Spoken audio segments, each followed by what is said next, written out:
Tina, thank you for joining us today on Extra Healthy-ish in the studio and on your way to Paris. Thank you for having me. Oh, congratulations. How does it feel?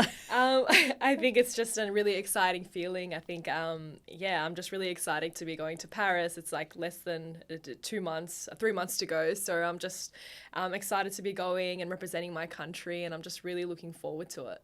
Yeah. Now, before we get into boxing and your story, tell me, how do you stay extra healthy-ish in your life?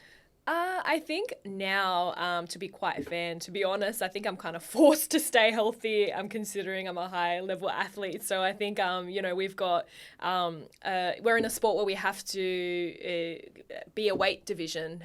We have to make weight. So I think we don't really have a choice but to stay healthy. But I think it's really important to, have a good diet and to stay fit, go to the gym. And I think that really brings out, happiness and joy, just releases those happy, endorphins and energy. So I think it's really important. But I think it's something that I actually have no choice but to do. So I just have to do it, damn it. Yeah, I have to do it. Sometimes I do enjoy, a solid meal after a fight, but I think a healthy lifestyle is something that's just going to stay with me forever because it's something that I'm so used to. Actually, before we talk about how you got into boxing, tell us a bit about your event because, for those who don't know boxing that well, including me, what does it mean, the different weight categories, and what will you be doing at the Olympics? So there's, I think it's 6 weight divisions for the women. So you got 50, 54, 57, 60, 66 and 75. Okay. And you have to meet that weight division in order to compete. So for me, it's 57. So I have to be below 57 in order to compete at that division. If I'm over, then I won't fight. Like I got to make sure, it's really, really intense. So, there's been times where I've been 2 kilos over, 2.5 kilos over the night before. So there's always a stress about making the weight. And I think as you get older, and not necessarily you got to be eating unhealthy to gain that weight. You just your body just doesn't want to lose the weight, I guess. So I'm sort of stuck in. Is that an extra pressure? Not only do you have to fight, but you also have to make sure you're in this weight category, which I totally understand why you need it. You don't want someone who's small fighting someone who's bigger. Exactly. Yeah. Yeah. I think there's a lot of pressure. I think a lot of people and a lot of athletes do struggle with that. I know some of my teammates cut 4 kilos in a sweatsuit the day before, and then have to train in the morning. Of course. So I think it really is a mental challenge, I would say, because sometimes if you do a really bad prep, your focus is on making the weight rather than focusing on who you're fighting. So I think it's that's probably one of the biggest challenges for a boxer. I think you're trying to compete at a lower weight division, so you have an advantage, but at the same time, I think it just mentally, it's really, really challenging. And actually, that is a really good point because you can lose a couple of kilos in sweat. It's not just a matter of, eating the right diet. It's actually your training. There's so many different factors that go into that weight. Yeah, exactly. So when we cut those 4 kilos or 2 kilos, it's literally getting into a sweatsuit, putting some sweet sweat on and training or skipping or hitting the sauna, just to lose water, which you will gain back the next day once you weigh in and you drink some water. So what's your diet like? How do you fuel yourself? I have a dietitian now on board. So I pretty much just go off what he tells me, but I've just recently had him on board. So previously I was kind of going and doing my own thing in a way. Like I had a bit of knowledge from the past from previous dietitians, but it wasn't really, it wasn't something that I really knew how to do. So I think just recently I've reached out and said, hey, my weight's kind of high. I need to sort of figure out how I can get down naturally and while being able to perform, because I'm not doing really well with cutting the weight. So that's right, because you need enough nutrients and protein and carbs and fats and everything else to be able to perform at an elite level, but also to manage this. Yeah, the weight side of things. Exactly. So I'm like, I need help. I need a dietitian. Yeah. So we've got that on board and all figured out now. Gosh, I didn't appreciate that about boxing. Yeah, it's actually, I think a lot of people, and it really leads to disordered eating and eating disorders. So it's that's just a whole complete different topic.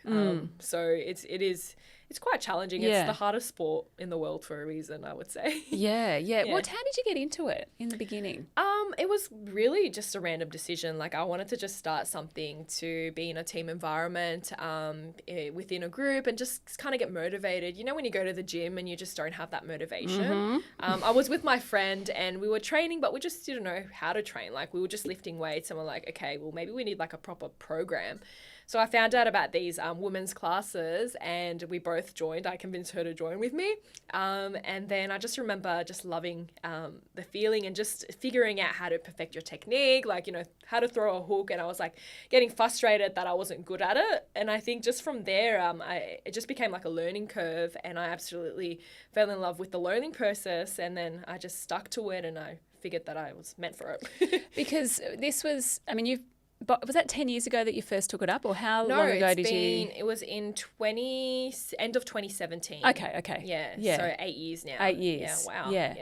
So when did you realise that you were actually pretty good at boxing? I think as soon as I started sparring, I just knew I had it in me. I just could feel that there was strength in my punches, and you know, competing and sparring the other woman, I just knew I had no fear. There was no fear in my eyes. Like you didn't get worried about being hit? No, it wasn't something like I would get hit and I would just keep coming. Like I would just come at you. Even when I was sparring like the young boys, the teens, they would just like throw the biggest haymakers and I would like, yeah, whatever. I just still continue to come forward. That's awesome. So I think I just had that there was no fear in me, and I still don't think there's any fear in me. I don't care about I'm always happy to spar whoever. I don't care if you're a world champion. I'm happy to step in the ring with you. I think that's what makes me a little bit different. You know, to make a elite athlete, it is skills, but it's also mindset. Where is this no fear, I'm ready to take on anyone mindset? Where does it come from? I don't know. I just, maybe because it runs in my family. So my dad was a wrestler. My uncle was a wrestler. My uncles were wrestlers. So I think it's just something that probably I think runs in my genes, I would say, DNA. But yeah, I think wrestling is a different sport to boxing. But still, I just have no fear. I think it's just something that's built within me, and the courage to not give up. I think I just don't like giving up. I think, you know, as frustrated I get, as, you know, as upset I get if I lose, I'm like, no, I need to make sure the next time I come back that I need to be better than last time. Yeah. Oh, I love that mindset. When did you tell us about the moment you found out you were going to make the Olympics? It was in the Pacific Games, so in Solomon Islands, when we had the qualifying event. So in my mind, I was like, oh, there's no way I'm not going to qualify. Like, I have to make sure I qualify, even though I was really nervous and I had like, oh my God, what if I don't qualify? You know, there was all these thoughts going through my head. And then I finally did it. I got my hand raised and I was like, oh my gosh, I'm going to Paris. Like, it was such an unreal feeling. I jumped out of the ring, and one of my friends my teammates who fought just before me, she was waiting outside. I think she was like doing an interview.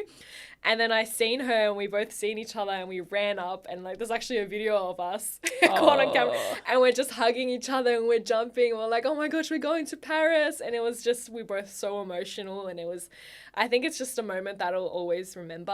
I think it was, yeah, I just couldn't believe it, like in that moment that I finally got my ticket and I'm heading to Paris. Well done. Now, for those who didn't listen to Healthy-ish, talk to us about the significance of being Australia's first female boxer. I mean, that is extraordinary. So for me, that is probably more amazing, the fact that you're that than you know, winning the Com Games, for example. Talk to us about this. Yeah. So I think it's really, really significant just to showcase to the entire world that, you know, there shouldn't be any stereotype put on people. We can pretty much go out, smash our goals, and we can, you know, stay true to ourselves and our beliefs, and really excel in the field that we choose to go into, I guess. It doesn't have to be in sport, but I guess a lot of women, and I personally can say this because I get a lot of messages, and they, you know, they really, really motivate me, and they really, I wouldn't say praise me, but they would say like, oh, like good on you for, you know, boxing in your hijab, and like good on you for showing women out there what we're capable of, and like, don't you get like worried, don't you get scared, like people are going to judge you because of your hijab. And I know it's something that they get afraid of people judging them, I think I would say. I did at a stage. I think there was a stage where I felt like eyes were on me, but not in a good way. I would think that people were just criticizing me because I guess I'm Muslim, and of how you looked. Of how I looked. So sometimes it still gets to my head. Like when I'm competing overseas, I would be like I would have a fight, and then sometimes I think it would be like an unfair decision. I'm like, oh, is this because the way I look or the way I dress, they don't like me because, I don't know, I'm Muslim, I would say. And sometimes those, that goes through my head. But I just want a lot of people to know that, I've made it to the Olympics regardless of how I look, regardless of like people's criticism, and I'm showcasing who I am, and I'm proud of who I am, and and I feel included, and it should be about inclusivity at the end of the day, and to make people feel comfortable to take up anything that they choose to, and not be worried about people's opinions and thoughts, I think is really important and significant. I just hope that I can be an inspiration, and well said. You know what? You absolutely are. Thank you. And it seems to me that you almost use it, like you use that judgment and criticism to make yourself better. You use it as motivation to say, you know what, I can do this. I can if that rule or judge, they call it judging in boxing. So I'm not across the correct terminology, but if they're judging me against what I look like, not how I perform, does that propel you forward to do better next time?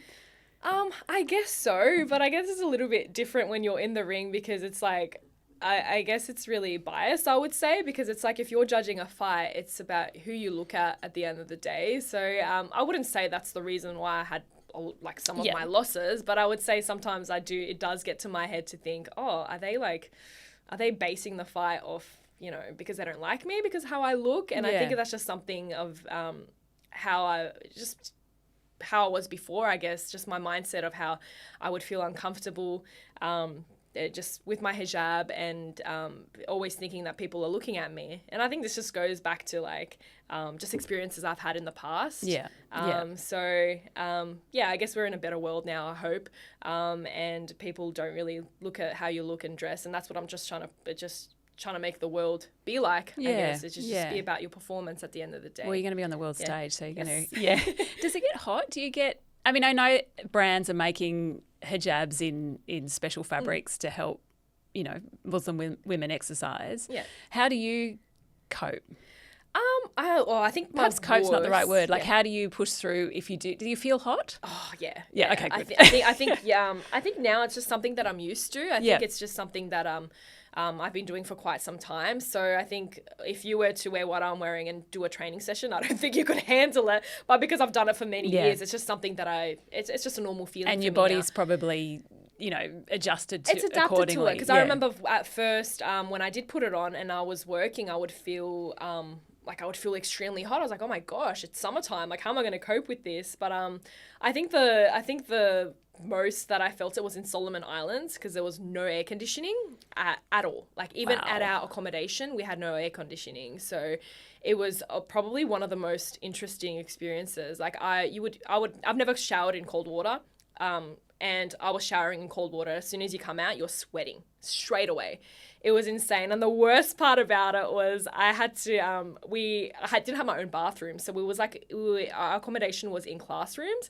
So they made it like a classroom accommodation kind of thing. So there was separate rooms. Yeah. And then they put us, the bathrooms were at the end. So every time I had to go to the bathroom, I had to cover up because of my religious beliefs, and there was other men in the corridors and stuff. So if I needed to go to the toilet, I had to make sure I put my scarf on, and I would be sweating, and I was like, it's all right, guys. I had two roommates, my teammates, and I was like, it's okay, guys. Gold medal. I'll just keep reminding myself, eyes on the prize. I'm doing this for the gold. And so I think that's why it really meant a lot to me as well, because I really did struggle.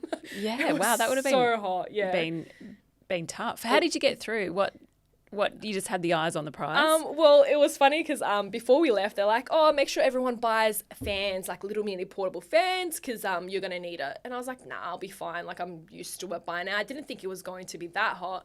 One of my teammates, she bought a fan, and I was actually on the top bunk as well, so it was even worse. Yeah, so I was like, can I please have your fan? So she gave me her fan, and I would sleep with it on. And honestly, I could not sleep. Like my bed was drenched full of sweat. But the plus side was that I made weight easier. So of course, so I was losing a lot of.